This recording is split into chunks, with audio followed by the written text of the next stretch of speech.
Amen. Mwali wakanaka nimetenda mwali menyasha zaota sans wakare on our second day is our ministry in the church. Kutitini kutara pamwana mpenyo wedu. Ngaini pe ukuzo rosa kunebesa wale meke tukapata tibeni no kwatista kwazi swanai. Tuna tumeleke shukrani kwa huko pia 2 Kings chapter 8. 2 Kings chapter 8.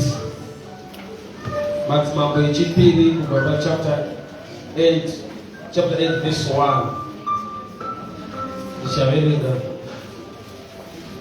Then Elisha spoke to the woman whose son he had restored to life, saying, Arise and go, you and your household. Stay wherever you can, for the Lord has called for a famine. And furthermore, it will come upon this land for 7 years. So the woman arose and did according to the saying of the man of God. She went with her household and dwelt in the land of the Philistines for 7 years. And it came to pass at the end of the 7 years that the woman returned from the land of the Philistines. She went and made an appeal to the king for her house and for her land.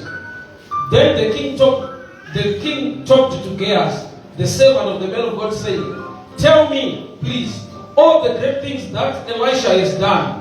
Now it happened, as he was telling the king how he had restored the dead to life, that there was the woman whose son was restored to life, appealing to the king for a house and a land. And Gehazi said, My lord, this is the case all the time and all the time from the day she had left the land until now. Father, we thank you. Speak to us tonight. Instruct us, correct us, empower us for the glory of your name. In Jesus' mighty name I pray. Amen. Paita profita ononzi Elisha utara namu amai parasolo pedamu zigoniruku ya munyika. Asked a prayer concerning the challenge, but arupa wisdom how to manage the challenge that is about to come. You know, Zilabati we also believe in prayer, musicians, Kanaka Oma. But when I didn't say that Zakawana, Zaka, Lama, musicians, Kune Mama, are not tended what was available. But no fun, Makunga Pune is Lamaria was Zilabati, Mariana to details. Elisha is a true prophet of God. Mariana put a message, there is famine coming. Not let a kneel down and pray to cancel the famine. But all people have the wisdom on what to do. But I don't know to my so which means that I never be a fan of Snow and Pansoro Badina night and Shiko. But can attack Wagan and Soroman, the ability to go on the Zivisa. So there are situations in life whether prayerful or not. Can I tell out situations you are away for our matter which she can't say, but no one have wisdom on what to do in such a situation. Nobody, Elisha is a true prophet. Mwalimu tukukia famine, anapenda kuprayer. Wakati baba ndugu komanda mvura. Simbana au nyasha zilipo, zikutana mate mvura naye. But aruziwa kuti mwari zvinezvindoja baada kuye zvine chikonzero. So kuti ma situations ane chikonzero to extend yekuti baba va John the Baptist vanga vari mufundisi. Anga atokura akwegura asina kana mwana. But mwari vanga vane purpose yekuti pachaberekwa mwana anonzi John. Another are 6 months ahead of Jesus. Basarake dile kuti ave the forerunner of the ministry of Jesus. We are going to baptize Jesus. So basara John kana neche kuita na Jesu. Jole vakuti ku experience kwa kuitwa na Elizabeth nemurume wake.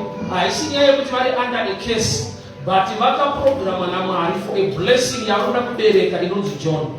So there are times that a blessing, you know, when we are going to push at the case, can also get a blessing. Why? You know, Baba Zachariah, Baba John the Baptist, Baba Shika about the chamber, but you are blessed to an extent, you can make a moon, and who will Jesus to profit. I'm not like a John. But there are times you put the Wagati of favor, you put something greater and better, but no push one, the children get down with you. So, when you were putting Baba, I want to get a good crusade, and I get one and I get a church, you have Zachariah was not matter what the situation with Baba. But I can see can never put him like a program as a blessing, but you don't think I am as a problem. kugara usina mwana kusvika wachembera iproblem, but kubereka the greatest wachembera iblessing. So there are times yekuti tinogona kutadza kuzvinzwisisa kuti phase yandiri iri kuprogramwa naMwari for something greater and better, to an extent yekuti unopedzera kuti ndakuda kumutsvaka pamwe ndonomatirwa pamwe ndingoita zvakati, nekuti tine zvatakadzidziswawo kuita. Kana situation yaoma unogona kupinda muprayer, unogona kutsanya, unogona kudii. But the best is to know the mind of God concerning your situation. Nokuti ukasaziva pfungwa yaMwari unoonda nekutsanya, ende wapedza kutsanya woshama kuti Mwari wacho aripo zvishuwa here.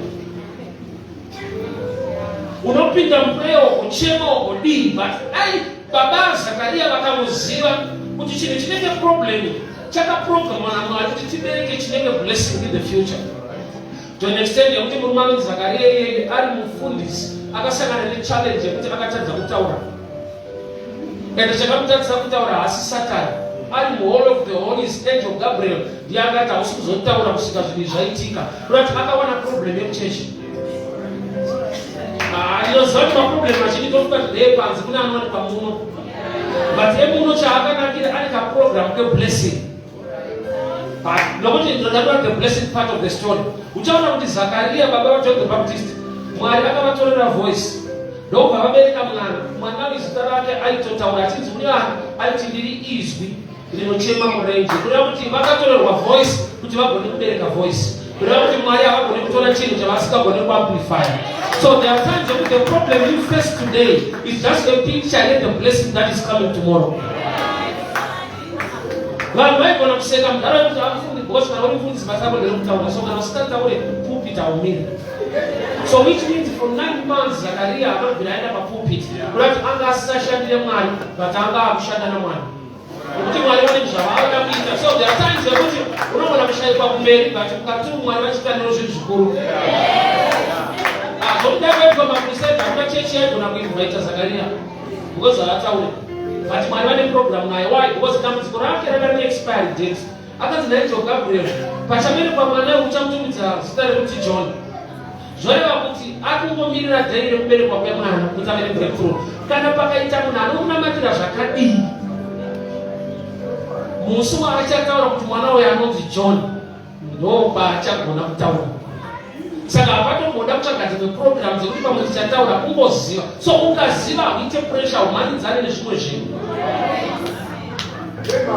Elisha is a true prophet. Mwari kuti muri kuuya famine haasi kuita praying about it, ari kuti Mwari ndipei mazano tizive zvekuita. So anoenda kune mukadzi weshunemu oti Mwari vari kuti kuchauya famine for 7 years, sunuruka ibva pano.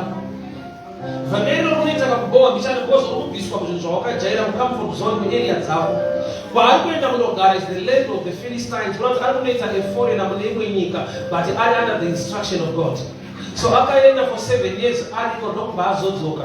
Musi waakadzoka ari kusvikira kumba kwamambo kuti anopa chichemo kuti anotaura pamusoro pepa yake, ari kuda restoration kudzorerwa imba yake uye nemunda wake. But day raanosvika kumba uku anosvika mumba muna Gehazi namambo vachitaura imwe nyaya. Nyaya iri kutaurwa pamusoro pamambo. Mambo vanga vabvunza kuti chimbotitaurira zvishamiso zvihombe zvikuru zvakaitwa naElisha munhu waMwari. Ndokubva ati munhu waMwari uyu ane mwana waakanamatira mukadzi weshunemu, ndokubva amuka. Ndinofarira Gehazi palevel yematurity yaainayo ndandikuonesa, nokuti nhau yemwana weshunemu haina kutangwa naElisha achinonamatira mwana. Gehazi akatomboparticipata zvikaramba, but ari mumwe aigona kuti nesuwo takamiramira kuti panhasimo. Because there are times yekuti pane paunotadza kurespekta nyasha dziripo chinoda kuti pane zvawakaita. Gamba unotoziva kuti ndega pandaita zvairamba, but kudhara paakauya ndopa zvakatanga kuita. So mubvunzo wanga uri trick kunzi ndiudze zvakaitwa nobva ataiwa kune mwana weshunemu anga akafa, munhu waMwari akauya ndokubva anyamata nemwana uyu, mwana uyu ndokubva amuka, ndokubva asiya part yezvaakaita iye. Kuti ari kugona kupindura mubvunzo ari kuti ndiudze zvakaitwa nemunhu waMwari, kuti nevanhu vanofamba nemunhu waMwari. Haana kuda kuzvikwanisa kuti awane credit. Saka ndokubva ataiwa kune mukadzi weshunemu mwanake akafa, Elisha ndokubva auya akanamata nemwana, mwana ndokubva amuka. Bhaibheri ndokubva rati vari pakati pekutaura amai nemwana ndokubva vapinda in the presence of the king. Gehazi ndokubva ati munhu waMwari, mambo, nyaya yatiri kutaura haisi nyaya inongotaurwa ichinzwika, inobatika, inooneka. evidence ilipo ndekuti ava ndo amai vacho, uyu ndiye mwana wacho. Kudati nyaya yakabva pakutaurwa ikasvika palevel yekuti yanga yatangible. Faith is the evidence of things not seen. Kudati kana une kutenda mauri, pane zvinofanirwa kubatika nekuoneka zvinodenda Mwari kuti vaite zvinhu. Vasvika pamberi pamambo zvikanzi ava ndo mai vacho, uyu ndiye mwana wacho. Vane nyaya varikuda kutaura kuna mambo, but already mambo naGehazi vane nyaya yavakutaura nekunongedzera pana mai avo. Ndauya kuzodzidzisa pamusoro pekuzvikonekta kumhinduro dzaMwari. Nekuda kwekuti tine zvatinouya kuzochema nekuudza Mwari zviri kutinetsa.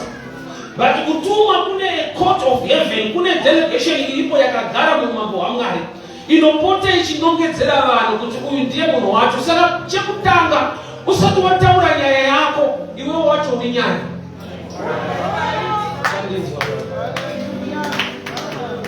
Usati wataura, I love examples. Kakati mukomana akapimba musikana akaramba. Azoti musikana haati munhu kudana naye. Especially mukomana ndokurora, hapana sikade kuroorwa. But musikana anoramba. Wadzoka after 2 years, ndodzoka akaroorwa. Bachoye munhu anoda kuroora achiramba zvapachena kuti haana kuramba kuroorwa, airamba chaitaura. Akasvika palevel yekuti asachekutaura kudarika zvirikutaura. Saka chokwadi chekuti akaramba iwewe kwete kuroorwa. Saka pawakadzoka wasvika kuroorwa. Kuti iwe pawaitaura iye aitarisa. Ane zvaakaona kuti kana achitadza rake bhandi ari 1 kuti akusunga 2 rake.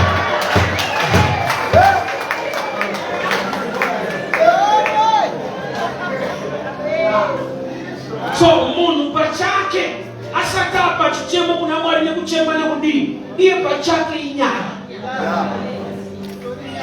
The first drought or the first famine in the Bible, haina kubva nekuti panga paina Satani anetsa. That's Genesis 2 verse 5. Bible inoti Mwari havana kutendera mvura kunaya panyika nokuti kwakusina munhu unorima ivhu. There was no man to till the ground, so the Lord did not cause rain to fall, which means plan yaMwari ndeyekuti pave negarden. Saka garden haringofara kava garden kana pasina gardener, munhu anomaintaina, a caretaker. Nokuti kana iri garden pakashayikwa gardener, it will turn into jungle. Garden harari iye kuti kune vanhu vanoshanda kukanzwi vachienda kugarden vacheka lawn. Vakangoenda pastrike for 3 months inoita sango reHarare. Kurati original plan igarden, but chamanifesta isango. Why pashayikwa a gardener? So first famine mu Bible haisi kuti munhu anga asipo, but panga pasina imwe type yemunhu. Nokuti Genesis 2 verse 5 inotozouya munhu asikwa kudara. God created man. Mwari vanga vasika munhu and he blessed man, but he was created, not formed. Creation ilevel is spiritual, is spoken word, but formed ilevel inobatika yekumba. Saka nyangwe munhu ari mumweya ane zvaanonyimwa naMwari, nokuti pane zvaasingagoni panyama. Ndokuti zvatinochema kuti pandinonamata ndiri mumweya Mwari ngaite zvinhu, Mwari anozocheka kunyama kwacho manje. Ona kuti aiwa pfuma inodiwa but kurongeka hapana, inokukuwadza.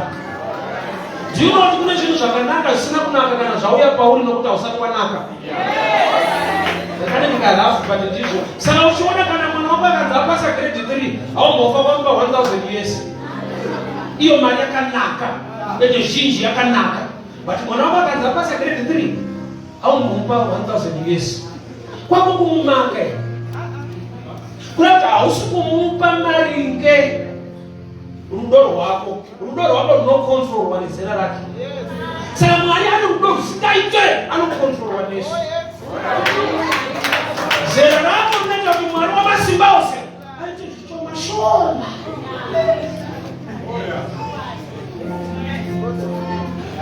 Tesa gale utano vazhinji we are connected to Lake Chirero.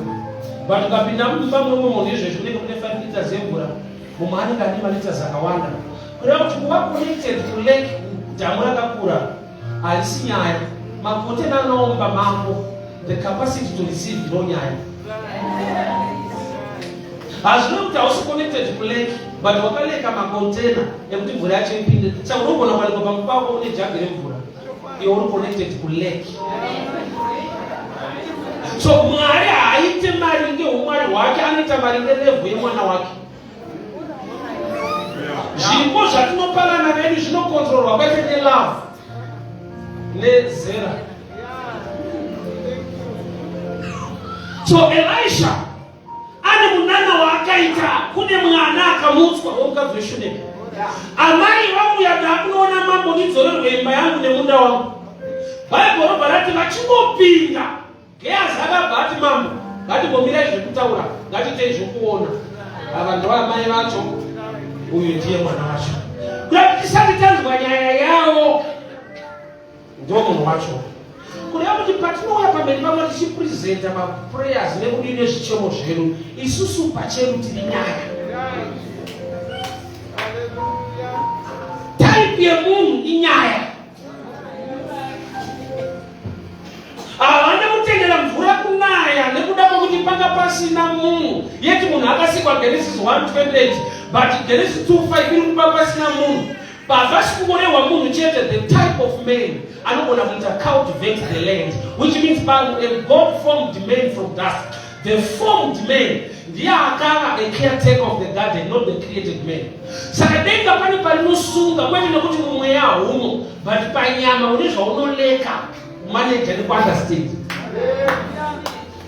Pakazvaika pana kadiki pana patinotenda kuti Mwari unoita zvishamisi, tinotenda kuti Mwari unoita zvikuru, but pakaika pana kadiki so kuti namatenda kuva nendevu ndokungati kura ndinamata. Saka program na Mwari kuti pane age yacho. Kwete prayer age. So kune zvinhu zvinoita nezera zvisina minamato. So zera rako mukunamata Mwari atori malevel of prayers pamberi paMwari. Type yemunhu inyaya. Wamira pamberi paMwari uchichema nhamo dzako, Mwari akakutarisa, kune ndiro zinonongedzera kuti ndoimwe nhamo futi iri kuchema nhamo iyi.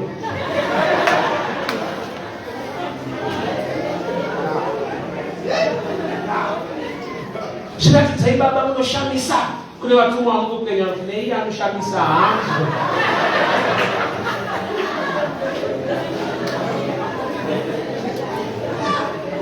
The type of man matters. So type yemunhu inogadzirwa sei nekuva obedient to the words, nekuita zvinotaura Mwari. Amai vakasvika pamberi pamambo vakabata mwana wavo. Gehazi namambo ndokubva vafara kuti nyaya yatiri kutaura inobatika, iri tangible, iri kuoneka. Ava ndo amai, uyu ndiye mwana wacho. Izvozvo zvega zvine kakuwirirana kuti ndo zvazvichitaurwa kuno, uku ndo zvaakuoneka. Kureva kuti patinoenda pamberi paMwari pane zvatinoda kuti Mwari vatiitire, pane zvavanoda kunzwa nekuziva pamusoro pedu tisati taitirwa. Ava ndo amai, uyu ndiye mwana. Nyaya yatiri kutaura pano mambo yakubatika amai vacho mwana wacho. Kureva kuti pane zviri kuwirirana pano. Vauya mumba nechichemo vari kuwirirana nenyaya yagara ichitaurwa mukati memba. So nhamo yatinayo ndeyekudai so, tinouya muimba yaMwari tine zvichemo, but Mwari vakatarisa matiri vanoshaya zvinowirirana nezviri mavari, nokuti iwo ishoko. Saka vanoda kucheka zviri mushoko ravo nezviri muupenyu hwavo nezvauri kuita. Izvozvo zvinoandastendwa kuti chiri maari. Ukava type yemunhu akadaro manje, une zvaunoitirwa naMwari, kwete nekuti waita prayer, kwete nekuti wakumbira, but Mwari wacho anonzwa kukumbira maari.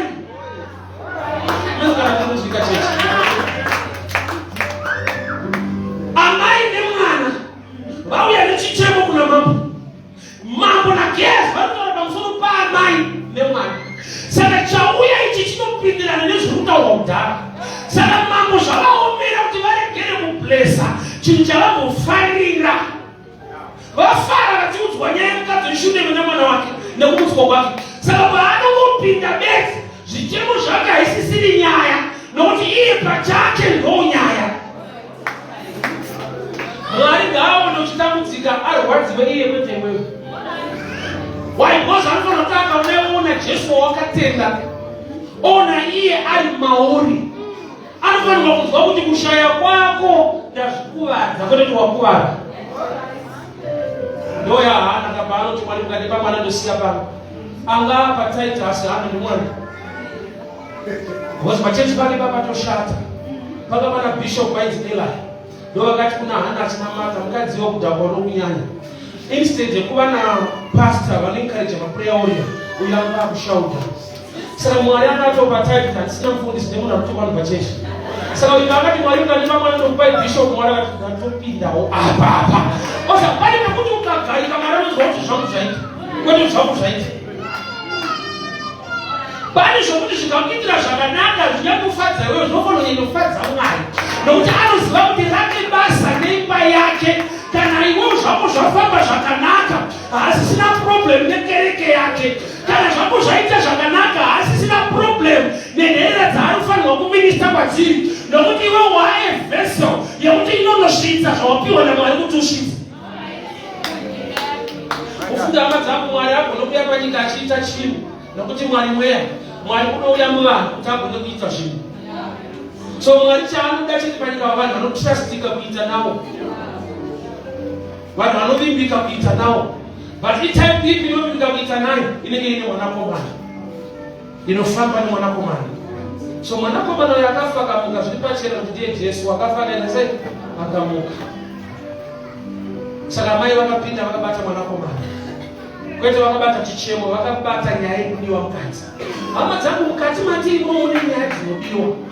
Nyaya idzodzo dzikapindirana nezvatinodawo, Mwari ndiwo anofanira kuiswa pakona kuti vakukomborere. Vanofanira kunzwa kuti iwe wasakomborereka ndiri patight iyo Mwari. Ngarazive kuti iwewe nemwoyo wako neshungu dzako dzekuda kuita zvinhu muimba yaMwari, Mwari vakamunyima empowerment nemaresources, iwo ndo vari patight kwete iwewe. Because iwe hausi kuda zvinhu zvako, unokuda zvinhu zvokuita mumba mavo kwete mako. Isa Mwari pakona vanzwe kuti ndikasakomborera uyu ndanyura.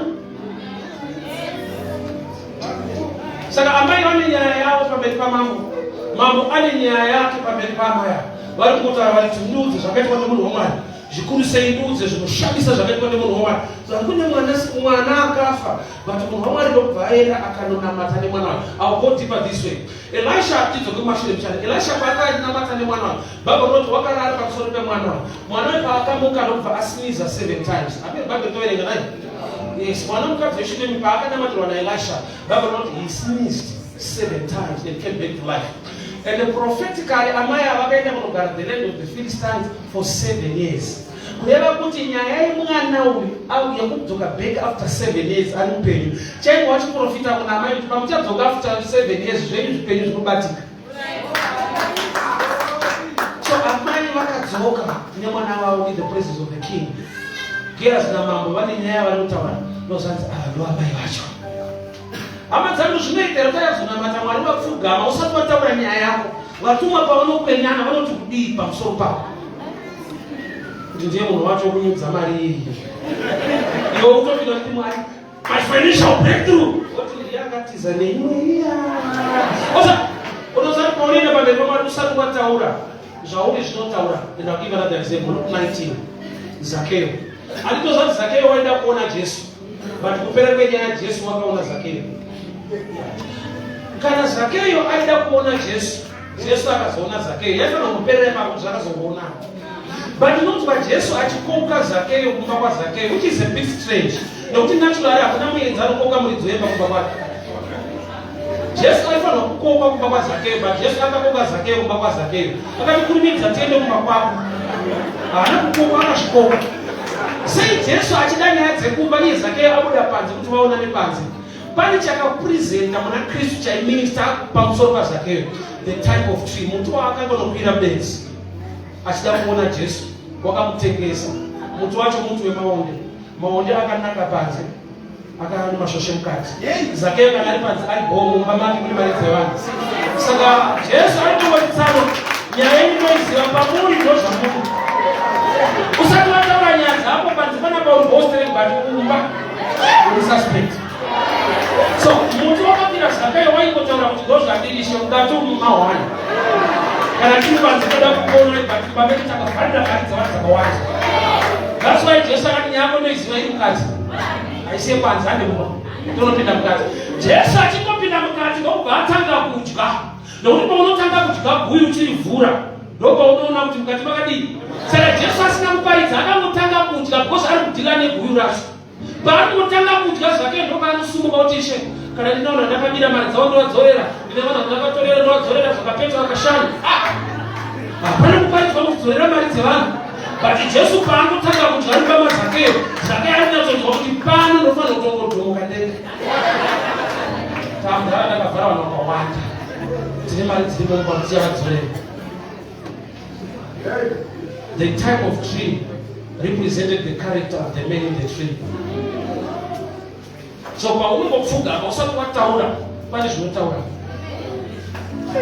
Okay, I'll give you this one. Ruth Naomi pavakauya kuBethlehem. Indaingofungidzira kuti Ruth pari unotanga kuonekwa naBoaz ndo paari kutanga kuzikanwa. To an extent yekuti Ruth chapter 2 verse 11 inoti Boaz aitaura naRuth, ndakanzwa mabatiro awaita amwene wako pakashaya murume wako muri kuMoab. Which means Ruth asati auya kuMoab, character yake yakafanouya.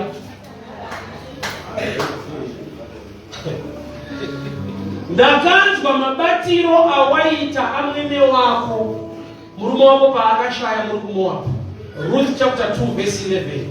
Which means Ruth asati auya kuBethlehem, report ye good character was already in Bethlehem. Ndozvinopa Boaz kumira munhu waasingazive. Usafudze kuti Bethlehem hamuna vasikana vaigona kufanurora.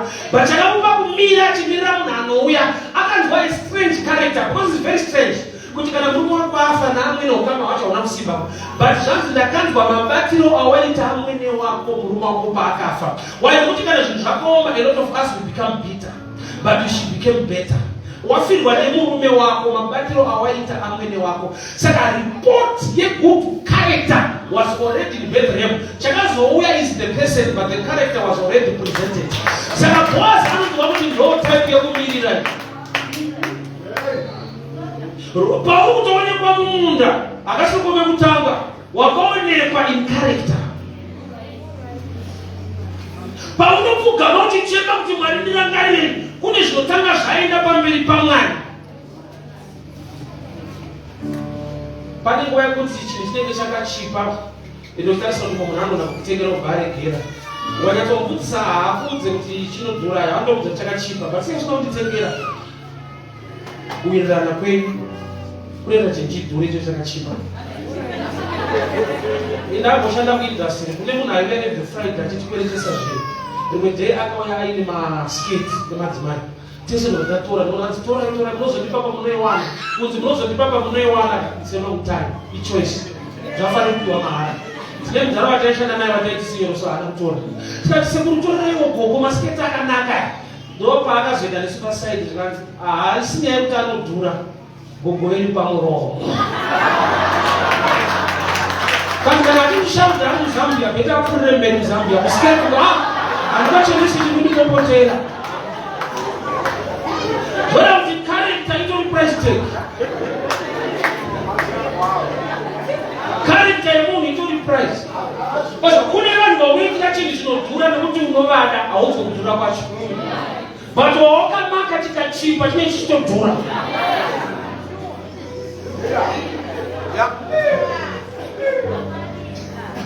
Usati wachema, usati wadii. Dai shoko rakubika rakunatsa. Wawa presentable in the sight of the Lord. Kureva kuti Mwari pavanokuona, ngapanongedzerwe zvakanaka pauri. Unochichemo zvinhu zvakaoma, but Mwari ngavati nyamwe zvakaoma, uyu unotenda mushoko rangu unoita zvandinotaura. Nyamwe zvinhu zvichinetsa, but uyu haana kuchinjwa nemamiriro ezvinhu, ari kuramba achinamata Mwari mumweya nemushoko rangu. Ava ndo amai vacho, uyu ndiye mwana wacho. Musati mataura nyaya dzenyu, imi pachenyu muri nyaya. Pane zvinonongedzerwa nekuonekwa. Kuti Mwari munhu ari kuchema-chema, ndiye ari kuparidza akachiwina masozi kutaura mustraight. Denga rinofanira kunzwa kuti tikasamiitira tabva pakutendeka nekururama kwacho. I love Elijah paakabvoti Mwari anopindira nemoto ngaaburuke ari paMount Carmel. Chimwe chinhu chakaitika ndechekuti wakatodira mvura pauri. Chandinoziva mvura inotodzima moto. But Elisha akatutisa mvura inodira pauri, iye achimirira moto. In other words, ari kupa nepicture yekuti kana uri waMwari, even pakadirwa zvinodzima hazvidzimike, nokuti nyasha dzake dzinotarisa type yemunhu ari kuchema, kwete situation yavhara. Ini hama dzangu munoziva kuti Goliath aitopfeka heti yebronze. Ukaverenga 1 Samuel 17 panodescribe mapfekero aGoliath kuti anga aine heti. But David paakakanda dombo rakanotemba musoro, yeti musoro unopfeka heti. Which means nyangwe Goliath anga ane heti, but paka pakasiwa space yenyasha. Kuti iwe kana akapfeka heti panokwana rako dombo unopawana. Saka nyika inogona kuvhaira nekukudii, but kana uri waJehovha vanomunzwa kuti vakaita munyika yakaoma kudaro. Amai vakapinda in the presence of the king, vane chichemo chavo, Gehazi ndokubva ngatigomirai kutaura nyaya iyi, ngatigondongedzerai vanhu vacho ava ndoamai vacho, uyu ndiye mwana wacho vatiri kutaura nezvavo. Murati mumba mamambo mune nyaya inotaurwa, iwewe une nyaya dzako dzaunoda kutaura futi pamberi pamambo. Saka chaakudiwa chinokupa answer number 1, kufamba nemwanakomana, kufamba nemunana, kufamba naKristu, kufamba nezvinokudiwa, evidence yezvinokudiwa ndiJesu. Urati kufamba nemwana akafa akamuka, mauya kuzopa chichemo chekuti mudzorerwe munda wenyu, mauya kuzoitwa restored back zvinhu zvenyu. Mwana wawakabata chakaitika kwaari, he was also restored back to life. Saka wauya nerestoration uchida restoration. So pane zviri common panapa. Uruda kudzorerwa munda wako, endo urikufamba nemwanakomana akadzorerwa upenyu hwake, which means urikuuya nemhinduro yezvinhu zvauri kutsvaga. Saka Mwari kana vakuda kukupa mhinduro, vanongoona mhinduro kubva ikoko. Iwe usaka kuti vaine statement iri prayer is very dangerous, nekuti tiregerero zvatokutadzirai sekuregerera kwatoita unotitadzira. That's dangerous. Inini manje Mwari akutatipopa inini akada kutiregerera pamunodini. Tiregererei zvatinokutadzirai sekuregerera kwandinoita. Inazva zvekuti Mwari mbomira zvokundiregerera palevel yeikopa ikoko. Sezvanoita inini ndizvo munofanira kuita ikoko. Ndopakanyora munhu ipapa. Statement mbombirai kopa inini. Sezvo. Kurati kune zvimwe Mwari zvavanopota achitarisa ikoko kuti havakuitire paumwari hwavo, vanoita vachitarisa zviri ikoko zvinowirirana nezviri kuno. Amai vakasvika nemwana wavo. Nyaya yanga ichitaurwa mumba uyu ndeyaamai nemwana uyu. Kurati pane chinhu chiri common panapa, zvasvika nezvagara zviri mukati. So Mwari vanopota vachitarisa zviri mukati muno kuti vagadzirise zvasvika muchechi zvinoita prayer. Mwari ndirangarei, wotarisa pavanhu vanoita zvinoita kuti varangarirwe, wona upo ndiupi kona kunokwa hakuna nyaya yake, iye chete ndiye ane nyaya yacho. Munoziva here kuti Mordecai chakamupa kugona kuva nevictory against Hamani. Hamani anga ane influence, anga ane mari, anga ane greater position, akatonovaka magarosi ekuhenga munhu akapedza, changa chanosara isignature yamambo kuti aine munhu wake. But Hamani chakamupa kukunda ari an ordinary gateman, ane zvaakaita zvakanaka. Mambo pavaida kuronga kuurawa, akaenda akati mambo ndina ndingada kukuurayai, zvikanyorwa mubhuku revakoroniki. Bhuku parakazovhurwa Esther chapter 6, mambo vasina kuwana hope. Handobva vakavhura vakaenda kuti Mordecai akatiitira zvakanaka, chii chaakaitirwa? Zvikanzi hapana zvandada kuti achikomborerwa. Kureva kuti Mordecai akafaita Haman through the book. Mara haana influence, haana, but mubhuku arimo. Akagona kubudirira against munhu avaka magalos nokuti zita rake ranga riri mubhuku. So as a believer, the best way and the only way to fight your enemies is to fight through the book. To fight through the book is to do according to the word of God. Hazvina basa kuti kune varoyi variko. When you act according to his word, vanofanirwa kuboona kuti tambozama indamunhu atisimudonetsa. When you act according to the book, muroyi paanotabadamukira kuti ndimukuvadze baba rangu, the king could not sleep. Uyu paarumukira mangwanani Mordecai kuti akumbire, Hamani kuti akumbire musoro waMordecai, anosvika mambo wakasvinura. So munhu amukira nemunhu asina kurara, pane akufanirwa kudaro. Mambo haana kurara nomunhu akamukira kuzotaura nyaya yake. Saka akasvika mambo wakasvinura, ende vakasvinura kudhara vane nyaya yavo vasati vanzwa yako. yavo ndeyekuti kudii Modhekai ngaasimudzirwe. Iwe yavo ndeyekuti kudii toda kumutambira musoro inoita prevail yamambo. Modhekai waiozonyengetedza mambo, aiwa ndine zvakanaka zvandakaita zvikanyorwa mubhuku rake. Act according to the book. Nyaya dziri kutaurwa namambo ngadziwirirane nemunhu auya aine chichemo chake. Usati wapa zvichemo, Mwari ngavamboonawo zvakanaka zvaunoita. Usati wachema nezvakaipa zviri kuitika pauri, paunopinda mureva uchipfugama, denge ngarione kuti uyu anodhizerwa. Why? Nekuti ane zvakanaka zvaanoita, nyangwe ane zvakaipa zvaari kuitirwa. Denga ari kudhifende nokuti wamukirwa. Denga rino kudhifenda kana wamukirwa uri wedenga. Mwari abonsiyana kadaro vaingi vachaparara. Mwari simukaiva vengi vaparara. Pamwe uri palisti vavengi vaMwari futi. Unoparara neingavo mese. Unofanira kucheka. Ashoko rinotusarika mwoyo yachirarama. Unoziva here kuti pamwe uri mugrupu revaro ivacho. Mose unofunda mukuru wekubata mushonga. Unozviuraya. Tinotikire. Shoko rinoti usarika mwoyo yachirarama ngaafe. Imbocheka kuti hauna karite yemuiri. Usakuzoti mwoyo wekushonga chete unotoroya nemunhu wako. Yeti kuna mnono ndokuti ngaafe. The type of a person matters. Variko vanhu ndakakura musociety kunoti pamai mukombo. Ufu ukapera pamba pedu mai vangu vaindipa chitiniso kuti enda kumba kwamai ndikunopiwa ufu. Ndaiudzwa apa 6 houses kubva pamba pedu. Yeti vese vari pakati havanawo. Vati havaite to the nearest. Vanoshanda nekuwirirana ne the type of a person. Why? Because kune vepadhuze vanogona kupai ufu nekanouraya muufu imomo. So the type of a person kwete ufu kungovheta kuti anawo ndiani. I'll give another example. Pakauya kune izvezvi akakuti ndambokoma maybe shamwari yako kana kuti hama ndimbokubatsira. Not thank you. But pakauya a stranger akakupa 20,000 yes. Ukamubvunza kuti mabva kupi kuti apa ndabva kuna basa padami Nigeria. Unotiza mari yako. Unozoti vada kutitengeresa. Even une nhamo mari iyoyo haubati. Why? Watch out the type of person kwete the amount. What's mari unoida? Ukarape 20,000 yes. But ikauya Nigeria. Ofunga mamuvu ese wakaona ese maseries akapera. Unyatsoona vanhu vachifa one by one. Chawachikachi haisi mari uri kuida. The type of a person.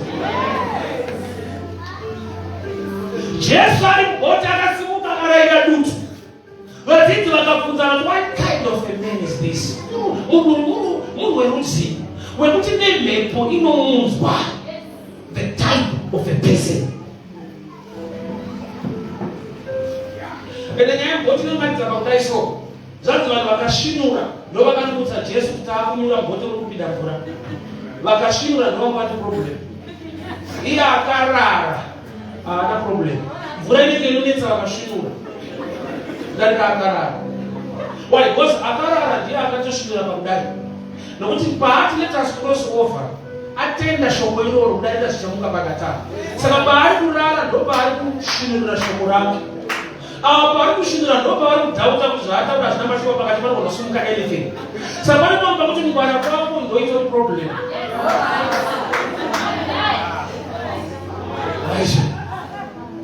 Iye anokuzadza mumwe vakazvina kunaka kuti uye wega vari kuti vamupe mubatsiri vakatotanga vamurarisa hope. Havana nomboda kuti aparticipate. Because mix yacho haikude kuti varuda kukupa but varuda vachitora. Unongowa kuti wabvunza kuti matiri kundipa wani koma kutorera.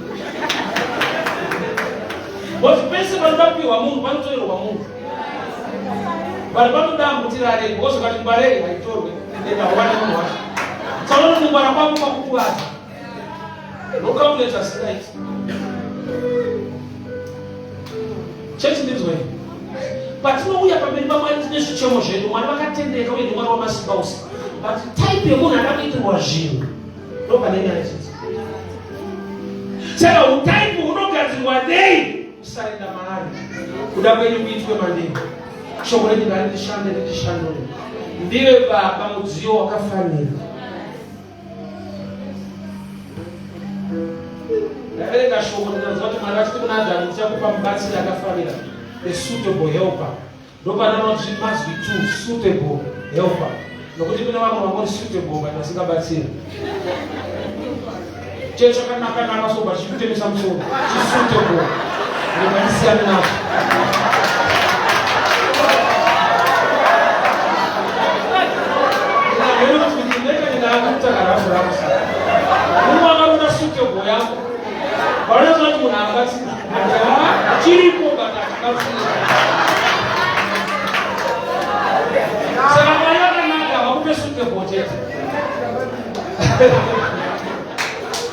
Suitable helper.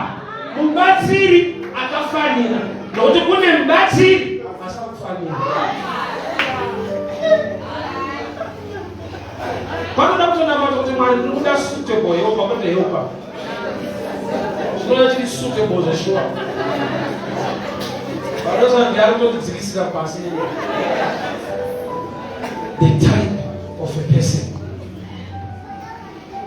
So chinogadzira type chii? To surrender unto him. Mwari ndishandurei. Andigonesei. Ini ngatidzikisirwe musimudziro mupenyu wangu. Dictate the type of a person. Because type yemunhu ine nyaya, ine influence kusvika palevel Jesu pagwara Lazaro haataure zvakawanda sterekayo kungoti Lazarus come out. Badai ndini ndakanzinomutsara Lazaro afawo.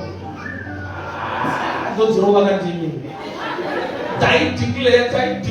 Jesu akati Lazarus come out. Type yemunhu ine nyaya. Izvozvo vashedzera kuti musarasemarara mutauni.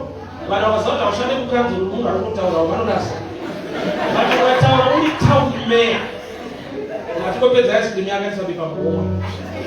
Kuti meya vakataura. Yekuti muromo wakuru hauire pasi haisi straight because kuna vakuru vakatowira pasi vane muromo. Ivo vacho vakuru vacho vakatowira pasi. Muromo vanayo. Yavo haisikushanda.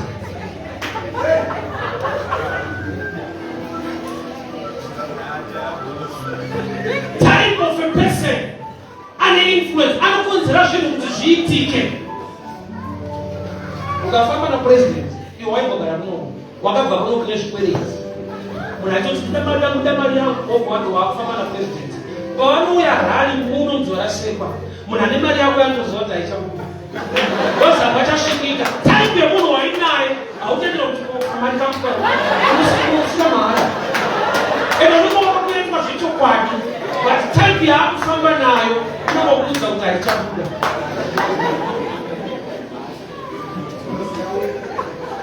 Inoki akafamba naMwari akasaoneka. Kurati kune zvirwere nevanhu vemutsvaka. But Mwari vakamubvisa musystem yekuonekwa nevanhu achinoonekwa naMwari. Kurati type yaunofamba nayo inokugadzira kuti uye type. Ende vana vane musikanzwa. Kuramba wakabata gokoso kutoshingirira samai. Kuda kuti zvaunoda kunzi uite naMwari zvine musikanzwa zvinotiza. But kwakuda munhu ari dedicated kuti ticharamba takabata pashoko rake. Kufamba nemwana unomuziva. Unoita uchiita dzoka kani, unoenda kudzoka kani. But adzamai vakapikura pane zvaunofanirwa kuita. Abraham, a great secret keeper. Ndo zvakaita kuti ave father of faith, keeper my secrets. Because mwana wake akatomubvunza vachipidza gomoso. Baba chibayiro chiripi? Haana kuti icho chiri kutaura ndicho. Chinotiza. Chimwana ane 40 years Abraham 100 amubato. Pamwe pacho hapana chokwadi. But Bible inotitaura chokwadi wani. Ena unobvunza David, Samuel, paaida kunogadza David, atakura mbudzi. Akanzi naMwari, Saul akabvunza unongoti kuenda kumasacrifice kwete kunozodza mbuti. Mwari kuti anokipa masecret. Uyo manje hauchengete secret. Kungoudzwa so unononono dai ndakachifambisa.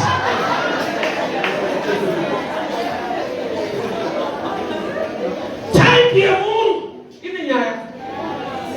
Iwe waineteka kuti pane zvakataura zvimwari vanozvigona, munozvigona ishe, zvidiki kwamuri, zvidiki kwavari, but uri mukuru kwavari. Bozi paunofanira kunge uchivanamata, haunamati, unoita munamato. Bozi kunamata kuita zvinotaura Mwari, munamato kutaura kuna Mwari kuti vakuitire zvinhu.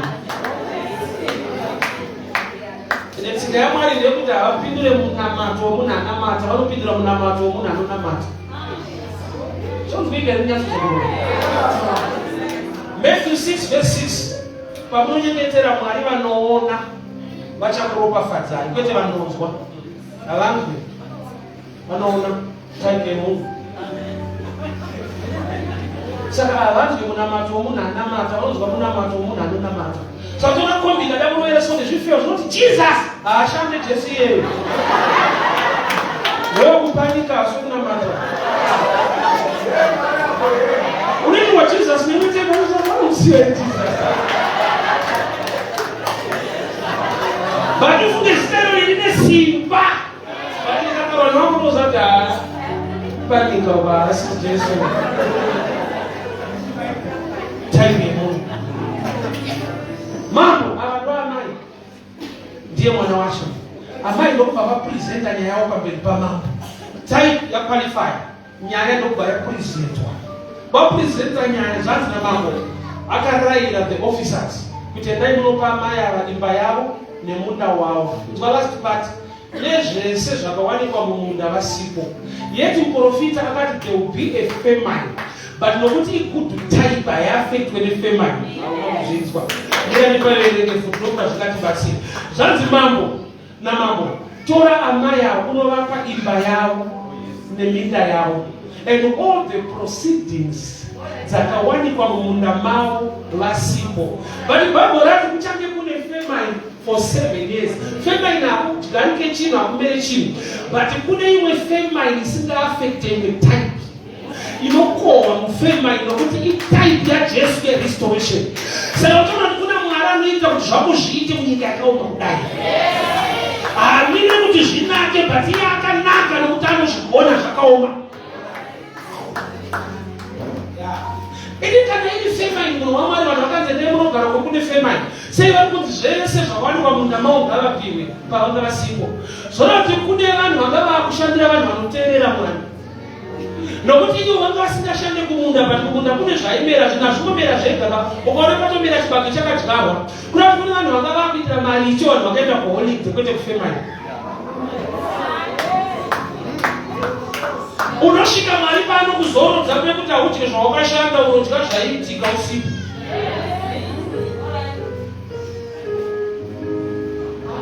Haunonzwa vhesi inoti munogara muchagara dzimba zvatisina kuvaka. Iri riu. Aise kudara ari mugore rino chaizvo. Zviri kuitika muupenyu hwevanhu. Kune imwe shevha inokuroketa zvokuti Mwari vanokupa rest. Ine yakuti mukadzi uyo akatizadza akagamba akaenda kunozorora mumunda kune zvikubuda. Ende zvikubuda mumunda hakuna izvitya zvaichengetwa zvakati mumapa zvese zvakabuda. Unoona pane pazvaichengetwa. Mwari ngaakuchengetera fevha yako unofanirwa kuibata. Blessing inonzi yako nyangwe usipo ngaichengeteke. Usipo ngazvichengetwe nokuti unonamata Mwari mupenyu. Amai pavakadzoka vanakudzokera imba chete vakaristora zvakabatika mumunda mavo ivo vasipo. Kunati munda wakaresponda zviri positive even in the midst of drought. Kune nyasha dzekuti zvinhu zvakaoma kudai ndopanopupura vamwe. Zvokuti unoshama kuti ugara nyika 1 yaMwari. Muno mukore uno nemamiriro akaita zvina munhu achipupura kunaka nekugona kwaMwari. Paunoshama kuti we are in the midst of famine, but sei pachitaurwa kukohwa. Nyasha idzodzo dziriko. Nyasha idzodzo dziriko. Ukava ine type samaya inofamba nemwanakomana, inofamba nekutenda, inofamba naKristu, uchapupura zvinhu zvisingatauriki munguva yedrought. MuCovid ndakaexperience chikafu. MuCovid vanhu vasingabude kune manokutaunda kudini. Kune timu yakagara pasi kuCanada. Ikati kuna pastor wevatinoona paFacebook. ngatitengei magroceries. Vanhu vakaita majuti ekutenga magrocery. Taimboona pamba pachiridzwa bhero. Ndimunoitwa mupanika Sinai. Zvabva kutoradzwa mungano kana vatenga grocery. Sinai mungano Australia yatenga grocery. Lockdown kusingashande kusina kunoendwa uri mumba kune chikafu chaiva kuzotsvaka. Zvinoitika ufunge Mwari uye anozviita. Ndopandakaziva kuti vanhu vanotoshanda vaitenga magrosari vari kunzoko achitengerwa vanhu vari kuno. Waibona foni yavo yakuti pane grosari rasvika riri pakati, tipe house number toda kuuya naro. Zvabva kupi munguva yefebruary takaexperience. Ndopandakadya chimwe chikafu chekuti mazita achanomedza kutaura izvo ozoro kusinozvijaira. 1 week chiri mfiriji vanochimotarisa chiko icho rola mozi kuzvati mana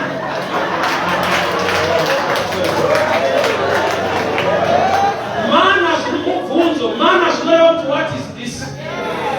Asi vanhu vakadya mana kunoti vaidya mubvunzo kuti chichi uchapiwa chikafu chisina zita naMwari. Mana zvinoreva kuti chii, what is this. Unati Mwari pani paanokusekureza nema what is this. Une zvaunoziva kuti Mwari achakuexperience zvinhu zvausati wamboona. Church ndinzweni, type yemunhu ine nyaya pamberi paMwari, type yemunhu ine nyaya. Ende kana wamhando watype yagadzirika neshoko watype inodiwa, pane zvinoitika mutime yefemine zvinokusanangura so kuti vamwe havana kukona kuti haina kunaya but uyu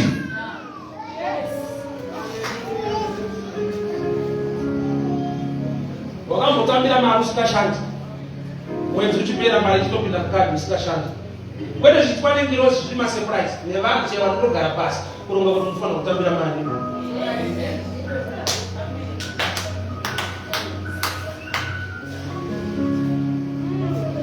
Kuna Mwari akaita izvozvo muupenyu hwangu, kwete panext door.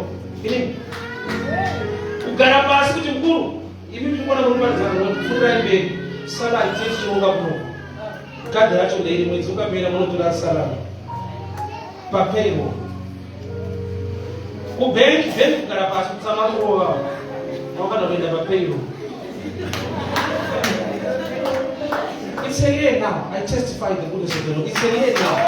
Every month mwedzi uchipera chinotora salari. Ende munhu akanditira izvozvo kuno kusalata. Mwari aite zvechechi anoita zvouraya. Chechi yacho Mwari wacho.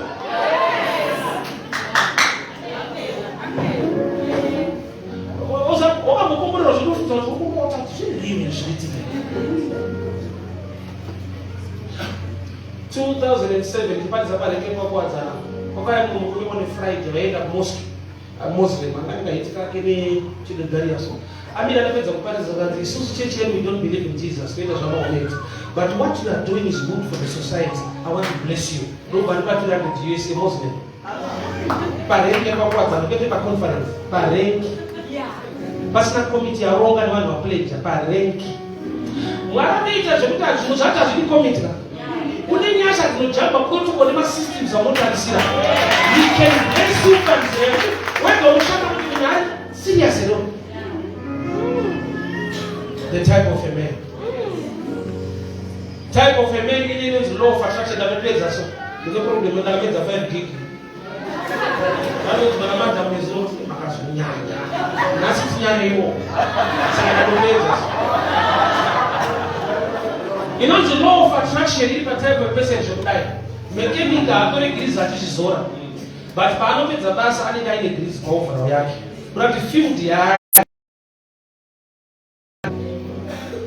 unongwana unoita zvigure. Chigure pachinomufura mulocation chichifamba. Ari munhu mukuru apinda chigure.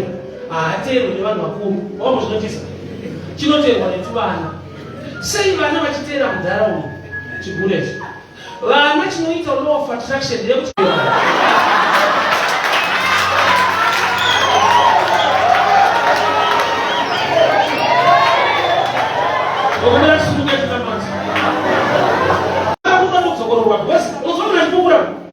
takafara tiri kunyika saka chechi makaya kuzotsamura amene akaudzana kunyika kunofarwa kuchecha kulechuchu sawesa kupupura ero zvokunyika kunyika utakambofara sikatazoziva Mwari saka makaziva Mwari naamutanga saka Paul akati joy inoda kudzokororwa. So the joy of the Lord is my strength. Rejoice, oh I say rejoice. I want us to pray. Mwari shoko renyu ngarindiite the type of a person. Let us begin to pray. Father, we thank you for your grace, we thank you for your favor. We take the type of a person and not attract a blessing. The type of a person and not attract a favor. Nekuda pakuti Mwari ndiri kufamba neshoko renyu, ndiri kufamba mukutenda. Ndiite mhando yemunhu Baba and not attract a blessing. Sajesu unosimuka muigwa utaura kumhepo yotsikama. Detail the type of a person anorayira mhepo mukati memhuri mhepo dzotsikama. Detail mhando yemunhu Mwari isina kujairika. Detail mhando yemunhu Mwari inogona kukohwa mutime yefamine. Detail mhando yemunhu Mwari inobudirira munyika yakaoma. Detail mhando yemunhu Mwari inowana success mutime yezvinhu zviri kunetsa nokuti muri Mwari wakatendeka muchena wakarurama. Nekuda kwemwanakomana wenyu watinofamba naye watakatenda Mwari iye akafa akamuka. Chese chakafa ngachimuke. Chese chakawira pasi ndinonamatira restoration. Mabasa akavharwa ngaavhurike. Baba ndiri kudeclare restoration mukereke nokuti vakatengwa neropa reGwayana vanotenda muna Jesu akafa akamuka. Ava ndoamai, ava ndivo baba. Uyu ndiye mukomana, uyu ndiye musikana. Mwari ngaawanirwe nyasha mwanasikana, ngaawanirwe nyasha mwanakomana, ngaawanirwe nyasha baba, ngaawanirwe nyasha mai. Nokuti vari muno nekuda kweivhangeri yaKristu anova mwanakomana wenyu. Baba ndataura nyasha nekubata kwenyu kunoshamisa. Zvakati waneuisa namupedza chose. You are the God of restoration. Ngavadzorerwe, ngavadzorerwe, ngavadzorerwe. Hakuna fema ine simba kudarika vakatemba neropa raKristu. I pray for restoration in the mighty name of Jesus. Amen and amen. God bless you.